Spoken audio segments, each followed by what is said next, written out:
2 లక్షల పెట్టుబడి, unlimited growth. Eco blue AdBlue franchisee. Smart investment, great returns. ఆంధ్రప్రదేశ్కి కేంద్ర ప్రభుత్వం పుష్కరాల గిఫ్ట్ ఇచ్చింది. గోదావరి పుష్కరాలు 2027 జూన్లో జరగబోతున్నాయి. దీన్ని దృష్టిలో పెట్టుకుని ఒక ప్రణాళిక ప్రకారం గోదావరి సరౌండింగ్స్ అన్నీ కూడా డెవలప్మెంట్ చేసేటువంటి ప్రణాళికల్ని ఆంధ్రప్రదేశ్ ప్రభుత్వం చేస్తుంది.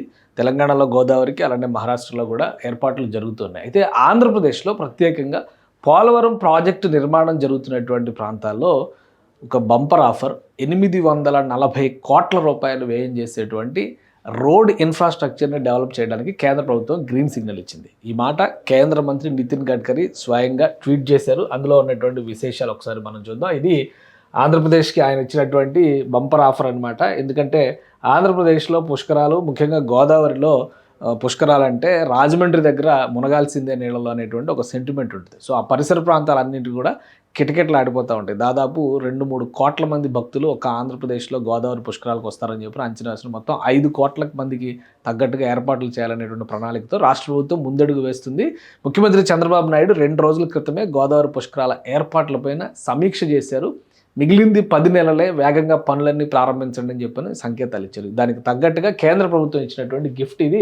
In Andhra Pradesh we have approved 840.41 crores, 840 కోట్ల 41 లక్షల రూపాయలని for upgradation of 45 kilometre stretch Buttayagudem to ఎల్ఎన్డిపేట.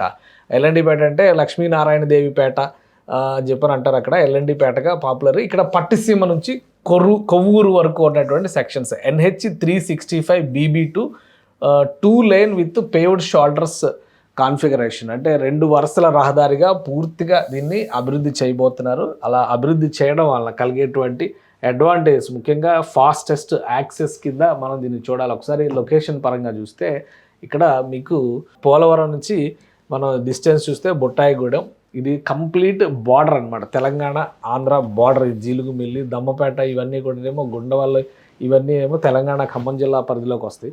ఇటువైపు ఏమో ఏలూరు జిల్లా పరిధిలోకి వస్తాయి.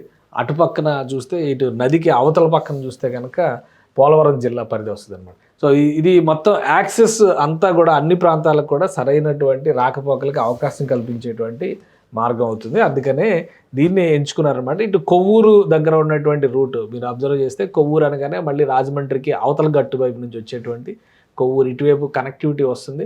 సో ఎల్ఎన్డిపేటకి, బుట్టాయిగూడెంకి, కొవ్వూరుకి, అలానే పట్టిసీమ ప్రాజెక్టు దగ్గర కూడా ఏవైతే ప్రాజెక్టులు ఉన్నాయో వీటన్నిటికి కూడా దీనివల్ల యాక్సెస్ వస్తుంది. వచ్చేటువంటి మార్గం కూడా ఎలా డెవలప్ చేస్తారంటే 45.9 కిలోమీటర్ల స్ట్రెచ్ వస్తుంది అనమాట. మొత్తం 2 వరుసల రహదారి విత్ పేవ్డ్ షోల్డర్స్. అంటే రోడ్డు సైడ్ ఇట్లాగా స్పేస్ ఇస్తారనమాట. ఒకవేళ ఏమైనా ఎమర్జెన్సీ బ్రేకేజెస్ ఉంటే ఆగడానికి కానీ, ఓవర్టేక్ సమయంలో ప్రమాదాలు జరగకుండా ఉండడానికి కానీ ఈ స్పేస్ను ఉపయోగిస్తారు. మెయిన్ లైన్స్ మాత్రం ఈ 2 lane రహదారి అటు ఇటు రాకపోకలు జరుగుతాయి అనమాట. సో ఆ దిశగా డిజైన్ చేసింది. మొత్తం 800 కోట్ల రూపాయల ఎక్స్పెండిచర్ అవుతుంది. రాష్ట్ర 840 కోట్ల రూపాయలు కేంద్ర ప్రభుత్వం నేషనల్ హైవే అథారిటీ ఆధ్వర్యంలో ఇదంతా కూడా ఎక్స్పెండిచర్ చేస్తుంది. నిర్వహణ బాధ్యత అంతా కూడా కేంద్ర ప్రభుత్వాన్నే ఉంటుంది. అంటే నిర్మాణ బాధ్యత, బడ్జెట్ అలొకేషన్స్ అన్నీ కూడా కేంద్ర ప్రభుత్వంలో ఉంటాయి. ప్లస్ ఈ ఏరియాలో వచ్చేటువంటి అడ్వాంటేజెస్ ఏంటి? అగ్రికల్చరల్ బూస్ట్ కానీ, better farm to market linkages కానీ, stronger regional connectivity, boost to tourism and pilgrimage, ఇవన్నీ ఇందులో మెన్షన్ చేశారు. అలానే ఈ ట్వీట్లో ఇంకా ఏ అంశాలు చెప్పారో కూడా ఒకసారి మనం చూద్దాం. The project will significantly improve connectivity to the Polavaram irrigation project and surrounding villages. The region is agriculturally rich with tobacco, sugarcane, palm plantations. ఇక్కడ ఉన్నటువంటి వ్యవసాయానికి కూడా ఇది ఊపిస్తుంది. అలానే పోలవరం ప్రాజెక్ట్ కనెక్ట్ అవ్వడానికి కూడా అనుకూలమైనటువంటిది అవుతుంది. Improved road infrastructure will enable faster, safer and more efficient movement of agricultural produce to markets, strengthening the farm to market linkages and supporting local livelihood. అలానే upgraded highway will also enhance connectivity between Andhra Pradesh and Telangana, benefiting commuters, businesses and tourists. It will provide better access to important ghats along the Godavari, which attract devotees and visitors, holy baths and trips to the Polavaram Dam. So ఇది అన్ని రకాలుగా కూడా ఆ area economy పైన ప్రభావం చూపించేటువంటి నిర్ణయం అవుతుంది. మంచి రోడ్లు ఉంటే కనుక మంచి భవిష్యత్తు ఉంటుందని మనం ఎప్పటికీ ఒప్పుకోవాల్సిందే.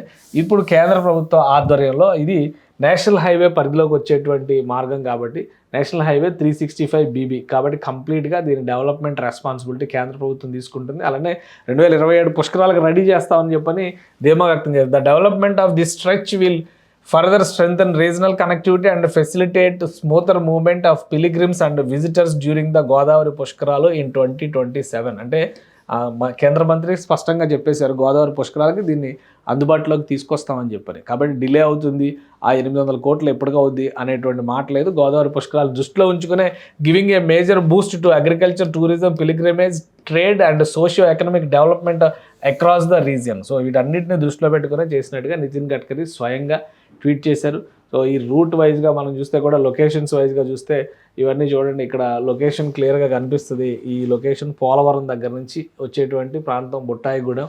ఇది పోలవరానికి బుట్టాయిగూడెంకి ఉన్నటువంటి డిస్టెన్స్. అలానే ఇక్కడ పట్టిసీమ ఉంది. ఈ పట్టిసీమ దగ్గర నుంచి చూస్తే కొవ్వూరు వరకు ఇటువైపు గోదావరి ఘాట్ వెంట ఈ రూట్ అంతా కూడా వెళ్తుంది. తాడిపూడి ఈ రూట్ కనిపిస్తుంది కదా, ఇదంతా గోటాల, తాడిపూడి, పక్కలంక, తాళ్ళపూడి ఈ ఏరియా అంతా ఇలా కొవ్వూరు దాకా వస్తుంది అనమాట. ఇక్కడ రాజమండ్రి, కొవ్వూరు, ఇటుపక్కకి వెళ్తే రాజమండ్రి వస్తుంది. ఇటుపక్క జనరల్గా పుష్కరాలు రాజమండ్రి వైపు ఎక్కువ సెలబ్రేట్ చేస్తాం మనం. కొవ్వూరు వైపు కూడా గోపాద క్షేత్రం ఇట్లాంటివన్నీ ఉన్నాయి కాబట్టి అక్కడ కూడా ప్రాధాన్యం ఉంటుంది. సో రెండు వైపులుగా ఈ స్ట్రెచ్ మొత్తానికి కూడా అడ్వాంటేజ్ తీసుకొచ్చేటువంటి ప్రాజెక్ట్ అవుతుంది. 840 కోట్ల రూపాయలని కేంద్ర ప్రభుత్వం వెచ్చించి 2027 పుష్కరాల నాటికి అందుబాటులోకి తీసుకురావాలనేటువంటి లక్ష్యంతో ఉంది. ఆల్రెడీ రాష్ట్ర ప్రభుత్వం ఘాట్ల development, amenities, facilities, tourist combinations, ముఖ్యంగా పిలిగ్రిమ్ కనెక్టివిటీని తీసుకొచ్చేటువంటి ప్రయత్నం ఆంధ్రప్రదేశ్ చేస్తుంది. సో ఈ 10 నెలల పాటు పెద్ద ఎత్తున గోదావరి తీరం వెంబడ అభివృద్ధి పనులు జరగబోతున్నాయి. గోదావరి పుష్కరాలని అత్యంత సురక్షితంగా నిర్వహించేందుకు కేంద్ర రాష్ట్ర ప్రభుత్వాలు ఈ ప్రణాళికలు రెడీ చేసినట్టుగా మనం అర్థం చేసుకోవచ్చు.